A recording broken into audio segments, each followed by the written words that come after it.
بار بار کھانسی آنا یا پھر ہارٹ اٹیک سے 30 دن پہلے سامنے آنے والی ایسی علامات جو دل کے دورے کی اطلاع دیتی ہیں۔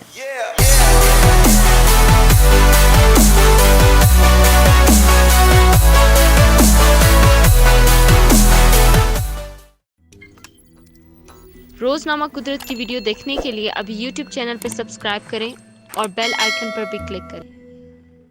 انسان کا جسم ایک مشین کی مانند ہے جس کے ہر عضو کا دوسرے عضو سے تعلق ہوتا ہے اور کسی ایک حصے میں خرابی دوسرے عضو کو متاثر ضرور کرتی ہے۔ دل انسانی جسم کا ایک بنیادی حصہ ہے جس کا کام جسم کے ہر حصے کو خون مہیا کرنا ہوتا ہے۔ دل کی کسی شریان میں رکاوٹ دل کے دورے کا سبب بن سکتی ہے جو جان لیوا بھی ہو سکتی ہے، مگر یہ رکاوٹ اچانک نہیں ہوتی ہے بلکہ رفتہ رفتہ ہوتی ہے جس کو جسم کے مختلف حصوں میں خرابی سے جانچا جا سکتا ہے۔ ایسی کچھ علامات کے بارے میں ہم آپ کو آج بتائیں گے جو کہ دل کے دورے سے تقریباً 1 مہینہ قبل سامنے آنا شروع ہو جاتے ہیں، جن کو اگر سنجیدگی سے لیا جائے تو دل کے دورے سے بچا جا سکتا ہے۔ سینے میں درد اور بازو میں درد۔ سینے میں بائیں جانب ہونے والے درد در حقیقت دل کا درد ہو سکتا ہے جو کہ مردوں کے بائیں بازو کی جانب پھیلتا ہے، جبکہ عورتوں میں یہ درد دائیں اور بائیں دونوں بازوؤں میں پھیل سکتا ہے۔ اس کے علاوہ سانس لینے میں دشواری اور گھٹن کا محسوس ہونا بھی ایسی علامات ہیں جن کو معمولی سمجھنے کی غلطی نہیں کرنی چاہیے۔ مستقل کھانسی ہونا۔ ویسے تو کھانسی کے بہت سارے دیگر اسباب بھی ہوتے ہیں، مگر دل میں خرابی کی صورت میں بھی مستقل کھانسی ہوتی ہے اور یہ کھانسی نہ رکنے والی کھانسی ہوتی ہے۔ اس کھانسی کے ساتھ اگر خون بھی آ رہا ہو تو یہ زیادہ خطرناک ثابت ہو سکتی ہے۔ پیروں ٹانگوں کی سوجن۔ عام طور پر پیروں کی سوجن کو